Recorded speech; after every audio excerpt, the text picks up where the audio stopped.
Hello friends, कैसे हैं आप सब। आज हम लोग पढ़ने वाले हैं न्यूरोटिक डिसऑर्डर्स। इसके पहले भी जो डिसऑर्डर्स हैं उनको हम लोग पढ़ चुके हैं, आपने देखा होगा अलग अलग वीडियोस में।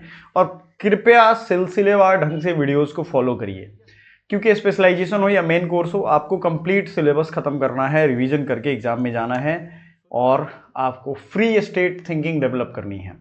न्यूरोटिक डिसऑर्डर्स की अगर हम बात करें, जिसे न्यूरोसिस कहते हैं, इसका डेफिनेशन क्या होगा समझिएगा। Neurosis was a popular in early psychiatry. Actually Sigmund Freud की एक किताब है, मैं आपको the psychology of everyday life, मेरे पास है भी, मुझे सामने दिख रही है मेरी लाइब्रेरी में।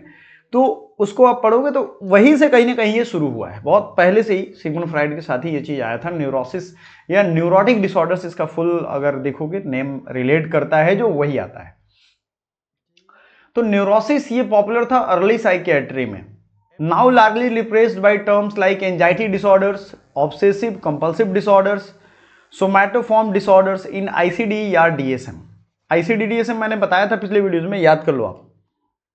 न्यूरोटिक डिसऑर्डर्स क्या होते हैं? ये साइकोलॉजिकल डिसऑर्डर्स होते हैं जो जहां पे पेशेंट डिस्ट्रेस को एक्सपीरियंस करते हैं, ठीक है ना, और ये रियलिटी के टच में रहते हैं। बाकी साइकोसिस आपने पढ़ा होगा वो, या साइकोलॉजिकल डिसऑर्डर्स जो हमने पहले पढ़े, उसमें रियलिटी से वो हेलुसिनेशन होने लगेगा, उनको लगेगा कि मैं हिटलर हूं, अगर ज्यादा हिटलर के बारे में सोच लिया, या कुछ उनके पर्सनालिटी डिसऑर्डर्स बाइपोलर हो गए तो वो कुछ का कुछ सोचने लगेंगे, और ओवर थिंकिंग की वजह से या तो मैनिया में चले जाते हैं, या लो थिंकिंग की वजह से डिप्रेशन में चले जाते हैं, ठीक है, लो मोटिवेशन की वजह से। ये हाई लो का कॉन्सेप्ट आपने पढ़ा था। तो न्यूरोटिक डिसऑर्डर्स जो है ये साइकोलॉजिकल डिसऑर्डर्स होते हैं where the patient experiences distress but remains in touch with reality. यहां पे न्यूरोटिक होता है तो आपको रियलिटी के टच में आप रहते हो, ये ध्यान रखिएगा। साइकोसिस में ये बात नहीं है। In simple words, neurotic disorders is equal to conditions of anxiety, fear, obsession, phobia और stress in which person suffers but does not lose reality.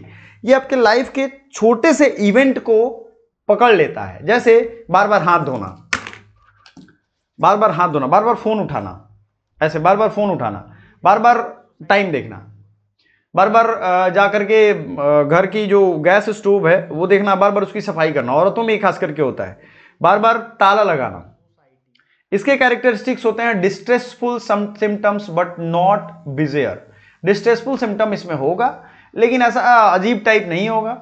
Reality orientation preserve किया जाएगा, अनलाइक स्किज़ोफ्रेनिया, ये याद रखिएगा, इसकी रियलिटी जो है ये प्रिजर्व की जाती है, ठीक है। Symptoms are exaggerated reactions to stress.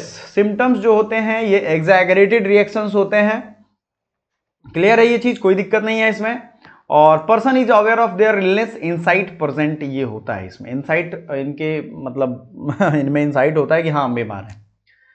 कई बार इनको फील होता है, कई बार बाद में फील लोग करवाते हैं, लोग कहते हैं, तो उनको पता होता है किसी ना किसी तरीके से ये अब ज्यादा कर रहे हैं। अब क्रोनिक भी होता है कई बार में, क्रोनिक यानी लंबे समय तक चलेगा, लेकिन ये लेस डिसेबलिंग दैन साइकोसिस। साइकोसिस की वजह की तरह ये ऐसा नहीं होगा कि आपको बेकार बना देगा। इटियोलॉजी यानी कॉजेज में हम आते हैं, चूंकि हम इटियोलॉजी पढ़ते हैं ताकि समझें, एग्जाम में डायरेक्टली क्वेश्चन आया हुआ है तो आप उससे भागो नहीं। बायोलॉजिकल फैक्टर्स क्या होते हैं? जेनेटिक प्रीडिस्पोजिशन, कई बार होता है कि जो जीन में रहता है वो डिस्पोज होगा। न्यूरोट्रांसमीटर इंबैलेंस, याद करो, सेरोटोनिन, डोपामाइन और न्यूरो एड्रेनालिन, ये तीन चीजें थी। इन सब के अपने अपने न्यूरोट्रांसमीटर जो है ना, इनके रोल होते हैं भाई। आप अगर रेगुलर एक्सरसाइज, खाना हेल्दी, ये सब चीजें खा रहे हो तो आपको इसका फर्क दिखेगा। साइकोलॉजिकल फैक्टर्स में अनकॉन्शियस कॉन्फ्लिक्ट, यानी फ्रायड के अगर आप कॉन्सेप्ट पढ़ रहे हो तो उसमें रिप्रेस्ड डिजायर का एक रोल होता है। रिप्रेस्ड डिजायर यानी किसी व्यक्ति के पास घर नहीं था, वो बहुत गरीब था और उसको घर हो गया, तो उसको घर की इतनी चिंता होती है कि घर वो बंद करके कहीं जाता है ना तो 20 बार ताला चेक करता है। ठीक है, रिप्रेस्ड डिजायर्स। मैल एडेप्टिव लर्निंग का भी ये फर्क पड़ता है। कंडीशनड फियर्स, किसी व्यक्ति में जानबूझ करके डर डाला गया है। जैसे कोई एक दोस्त आता है डेली और उसको कहता है कि दोस्त आज वहां घर लूट लिया गया, आज उसने हाथ नहीं धोया था ना, मर गया वो। रोज वो बोले कि आज वो मर गया, हाथ नहीं धोने की वजह से उसके साथ वो हो गया। तो ये कंडीशन फियर इसे कहेंगे, कि कोई आपको कंडीशन कर रहा है। या उसके पापा बहुत खतरनाक है, 10 दोस्त हैं, उसके इकलौते पापा हैं जो उसको नहीं पिटाई करते हैं, और 9 दोस्त बाकी बोले कि यार मेरी पापा तो बड़ी पिटाई करते हैं, 9 दोस्त एक एक करके बोले, तो उसमें फियर कंडीशन किया जा रहा है, यानी उसको बताया जा रहा है कि पापा मतलब पिटाई, या किसी तरीके का फोबिया होता है। फोबिया यानी पानी से डर, आग से डर, भूत से डर, कोई तरीके का फोबिया जनरेट हो सकता है। इरेशनल थिंकिंग की वजह से भी ये जनरेट हो सकता है। साइकोलॉजिकल फैक्टर्स में ये सारी चीजें याद रखिएगा, आपसे जब स्टेटमेंट बेस्ड या जो लॉजिकल बेस्ड क्वेश्चन पूछे जाएंगे वहां पे आपको हेल्प करता है। सोशल फैक्टर्स में अगर हम देखें तो stressful life events, family conflict, poor coping mechanism, poverty, cultural pressures, ये सब की वजह से ये होता है। आपको कोपिंग नहीं आती, आपको ये पता ही नहीं है कि कैसे इससे डील करें, फैमिली में बहुत झगड़े हो रहे हैं इन सब चीजों की वजह से। बायोसाइकोसोशल मॉडल, ये इस चीज को biopsychosocial in the sense social, psychological और बायोलॉजिकल, इन सब को अगर मिलाएंगे तो इसका अफेक्ट इंसान के इस बीमारी पे या इस डिसऑर्डर्स पे दिखता है। इसके भी कई सारे डिसऑर्डर्स होंगे। एंजाइटी डिसऑर्डर्स होता है, जनरलाइज्ड एंजाइटी डिसऑर्डर्स, इसमें excessive uncontrollable worry, tension, restlessness, गुस्सा भी इसमें आ सकता है। इसको मैं इसलिए कह रहा हूं कि कई बार आप देखोगे इसमें जो है आदमी इतना रेस्टलेसनेस हो जाएगा कि वो सोचेगा अरे क्या करें, अरे क्या करें भाई, अरे ये हो गया वो हो गया, उसको बिना मतलब अनकंट्रोलेबल वरी है उसके दिमाग में, वो वरी चिंता की कोई कंट्रोल, वो इस चेन ऑफ इवेंट सोच लेता है दिमाग में, होता कुछ नहीं है उसका, एक्सेसिव होगा।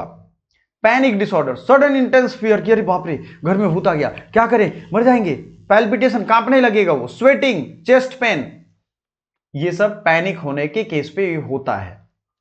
फोबिया डिसऑर्डर्स याद रखिएगा, एगोराफोबिया, ये फोबियाज का एक लिस्ट आप है याद कर लेना, कभी कभार एग्जाम में देखने को मिलता है। एगोराफोबिया का मतलब होता है फियर ऑफ ओपन या public space. Social phobia, social performance situations के लिए एक डर जो बैठ जाता है आपके दिमाग में, उसे सोशल फोबिया कहते हैं। ठीक है, समझ में आया।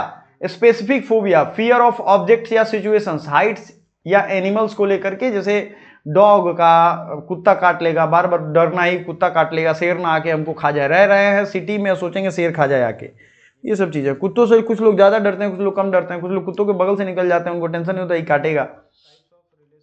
ऑब्सेसिव कंपल्सिव डिसऑर्डर भी इसका एक टाइप है, इसमें ऑब्सेशन होता है, किसी चीज की सनक होती है। सनक क्या होती है समझिएगा, इसको जो मैं समझा रहा हूं उसको आप बहुत बेहतरीन तरीके से समझ सकते हो। सनक इन द सेंस कि आपके अंदर एक सनक आ जाएगी, अरे मैं ये करता हूं उसको वही करूंगा, दिन भर वही सोचोगे तो वही करोगे, दिन भर अपने घर में ही इतने लोग हैं सनक वाले, आपको औरतों में खास करके दिखेगा। कुछ चीजें मैं बता रहा हूं मर्दों में भी होता है भाई, ऐसे बुरा नहीं मानेंगे। वो घर की सफाई करना, ताला लॉक बार बार करना, 75 बार हाथ धोना, गैस, किचन जो होता है ना, किचन में गैस, उनकी सफाई करते रहना, ये फोबियाज है, OCD।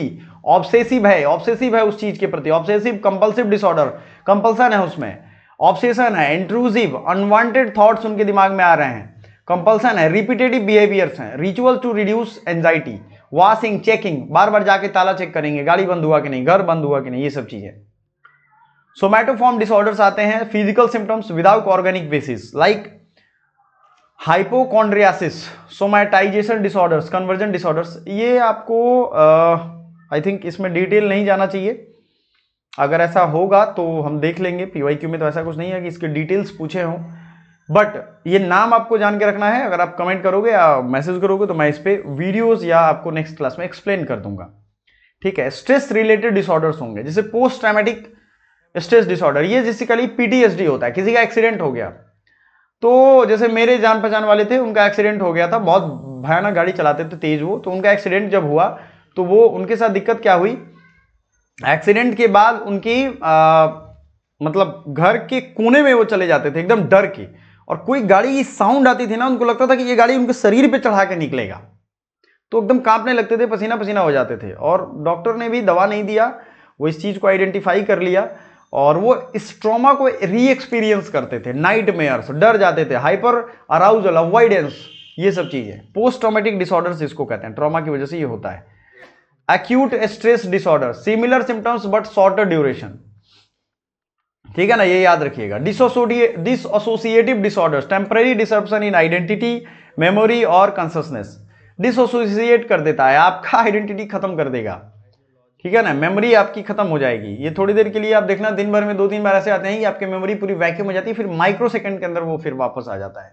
कॉन्शसनेस आपसे आपका हट जाएगा, इसमें डिसोसिएटिव एमनेसिया होता है, आप अपनी बातें भूल जाते हो। फक डिसोसिएटिव बॉर्डर और आइडेंटिटी ऑर्डर, जैसे आप हो कुछ और मानने लगोगे कुछ और। क्लिनिकल मैनिफेस्टेशन, कैसे पता चलता है ये चीजें, तो psychological fear, worry, tension, obsession, रोना फालतू का कि अरे बाप रे मर जाएगी, ये वो, फ्लैशबैक, चीजें याद आना, ये सब चीजें इसके लक्षण हैं, ये याद रखिएगा। न्यूरोटिक डिसऑर्डर्स है, बार बार एक ही चीज अगर रोज आप रट रहे हो, औरतों में खास करके जो डोमेस्टिक वायलेंस या इन सब चीजों की, तो वो आपको यहां दिखेगा। फिजिकल में पैल्पिटेशन होगा, कांपने लगोगे आप, स्वेटिंग होगा, हेडेक होगा, ट्रेमर्स होंगे, फटीग होगा, ये सब चीजें। बिहेवियरल यानी avoidance, rituals, over checking, withdrawal, समझ में आ गया। Cognitive, concentration difficulty, irrational belief, hyper vigilance, ये सब यहां पे होता है। क्लिनिकल मैनिफेस्टेशंस में ये सारी चीजें होंगी। मैनेजमेंट की अगर हम बात करें, फार्माकोलॉजिकल, एंजियोलाइटिक्स, बेंजोडाइजापामाइन, ये सब दवा का है, आप देखो इसको मैनेजमेंट कर सकते हो। ये बेसिकली दिया जाता है कन्वल्सन में, ये दवा, मैं चूंकि मेडिकल फील्ड में मैं काम किया हूँ, ये सब है, बट आप लोग इसको ट्राई मत करना, ऐसे ही मैं बता रहा हूँ, इसलिए मैं पढ़ा ही नहीं रहा हूँ ये दवाओं का नाम। साइकोलॉजिकल इंटरवेंशंस में एक तो सीबीटी आप कर सकते हो, cognitive behavioural therapy. Cognitive behavioural therapy में बहुत चीजों में काम आता है। करेक्ट इरेशनल बिलीफ, आपको ये भरोसा दिलाया गया है कि ये चीजें हो रही हैं, लेकिन वो होती नहीं है। Exposure therapy for phobia, PTSD, exposure therapy यानी कि फोबिया में उनको करना पड़ेगा। Relaxation training, meditation, yoga, bio feedback, ये सब दिलवाया जाता है। Psycho education, patient and family awareness. Social worker का क्या रोल होगा इसमें, काउंसलिंग करते हैं सोशल वर्कर, इस फील्ड के अगर कोई सोशल काउंसलर होंगे तो वो करेंगे। सपोर्टिव थेरेपी करेंगे। Family education to reduce stigma, family education जरूरी है कि वो चीजों को जो लाद देते हैं वो ना लाद दे। स्ट्रेस मैनेजमेंट भी करवाएंगे, ये आप ध्यान रखोगे। Linking with community mental resource, बहुत बार होता है कि कम्युनिटी मेंटल हेल्थ को, इन सब चीज़ों को इसको लिंक करके सिखाया जाता है कि भाई ये चीज़ों पे ध्यान दो आप लोग, ये नहीं होना चाहिए, ऐसा नहीं होना चाहिए, ऐसा है तो ऐसा कर सकते हो आप। किसी को इस तरीके का ऑब्सेशन आ रहा है, किसी तरीके का कोई पैनिक मोड आ रहा है, तो आप इसको पहचानो। रिहेबिलिटेट किया जाता है, उनको अलग रखा जाता है, उनकी इलाजेज की जाती है क्रोनिक केसेस में। तो ये चीज़ें हो गए। अब देखो आज के ज़माने में एक जो चीज़ आप सुन रहे होगे वो होता है स्ट्रेस, है ना। तो बहुत तरह के डिसऑर्डर्स हैं, उन सब के मैनेजमेंट हैं, तो हम लोग एक एक करके पढ़ रहे हैं, एक एक करके पढ़ेंगे भी, और हम आपसे उम्मीद यही लगाएंगे कि एक स्ट्रेस को एक साथ पढ़ो, नहीं तो खिचड़ी हो जाएगी, ठीक है। एक होता है न्यूरोटिक और एक साइकोटिक डिसऑर्डर्स, इनमें अंतर समझ लो, यहाँ आपको समझना जरूरी है। न्यूरोटिक में आपने क्या देखा था, ये रियलिटी इंटैक्ट रहता है, यानी रियलिटी खो नहीं जाएगा इसका। डिसएसोसिएटिव आइडेंटिटी होगा तब थोड़ा सा खोता है, थोड़ी देर के लिए, जैसे मेमोरी चला गया। और साइकोटिक डिसऑर्डर्स में लॉस्ट, हेलुसिनेशन या डिल्यूजन होगा। इसमें आपने देखा था कि हेलुसिनेशन हो जाएगा कि अरे मैं भगवान हूं, मैं ये हूं, मैं वो हूं। न्यूरोटिक डिसऑर्डर्स में इंसाइट प्रेजेंट होता है और साइकोटिक डिसऑर्डर्स में ये एब्सेंट हो जाता है, ठीक है। अब सिवियरिटी में माइल्ड टू मॉडरेट होगा और यहां सीवियर या डिसेबलिंग होगा। Duration often chronic, often episodic.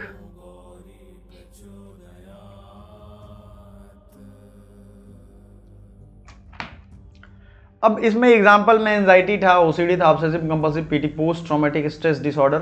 ये किसका हाल है, पोस्ट ट्रॉमेटिक, ट्रॉमा हुआ, उसका इफेक्ट उसके दिमाग पे रह गया, इसलिए इसको PTSD, ठीक है, समझिए इसको। इसमें आता है स्किजोफ्रेनिया, बाइपोलर, साइकोसिस, ये सब आपने पहले के चैप्टर्स में पढ़ा है। तो अब आपके सामने कुछ चीजें मैं रखना चाहूंगा जो हमने अभी कहा था कि आपको मैं, हाँ, हाइपोकॉन्ड्रियासिस, ये सब चीज़ों के बारे में थोड़ा थोड़ा आपको नॉलेज रहना चाहिए। आप में से बहुत सारे लोग हैं जो ये नहीं जानते हैं, तो प्लीज़ इसको गांठ बांध लीजिएगा। हाइपोकॉन्ड्रियासिस क्या होता है, इसको इलनेस लिख लीजिएगा, अगर जो लोग लिख रहे हैं, illness, anxiety disorder, illness anxiety disorder, ये एक मेंटल हेल्थ कंडीशन है जिसमें आपको लगता है कि मुझे कुछ बहुत बड़ी बीमारी हो गई ठीक है, ऐसा होता है। औरतों में, मैं बार बार कह रहा हूँ, महिलाओं में क्यों होता है, आपको कोई भी सिम्टम नहीं आएगा, आपको दिमाग में लगेगा बाप रे बाप कुछ हो गया मुझे, रे दादा उठा नहीं जा रहा, बैठा नहीं जा रहा, ये हो गया वो हो गया, है ना, ये सब चीज़ें इसमें होंगी। हाइपोकॉन्ड्रियासिस की एक्सेसिव एंजाइटी होगा, miss interpretation of bodily sensation, frequent health related behaviours होगा, प्री ऑक्यूपेशन विथ हेल्थ, ये सब चीज़ें आपको ध्यान रखना। अब सोमैटाइजेशन डिसऑर्डर क्या होता है? इलनेस एंजाइटी डिसऑर्डर समझ गए आप। यहाँ आपको लगेगा कि हम बीमार हैं, है नहीं आप, कोई फिजिकल उसका एविडेंस आपके पास नहीं है। समझ में आ रहा है आपको? अब सोमैटाइजेशन डिसऑर्डर क्या होता है? तो ये सोमैटो तो आप जान ही रहे हो।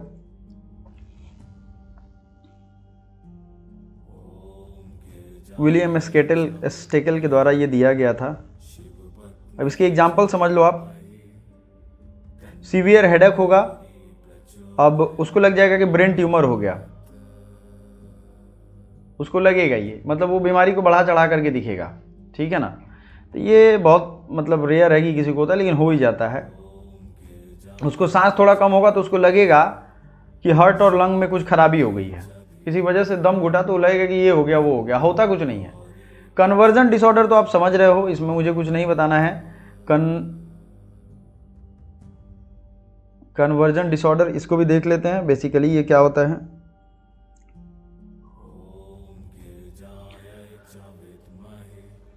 जब आपको स्ट्रेस होगा ना तो लगेगा कोई छू रहा है, कुछ आ रहा है, कुछ पकड़ रहा है, इस तरीके की बातें।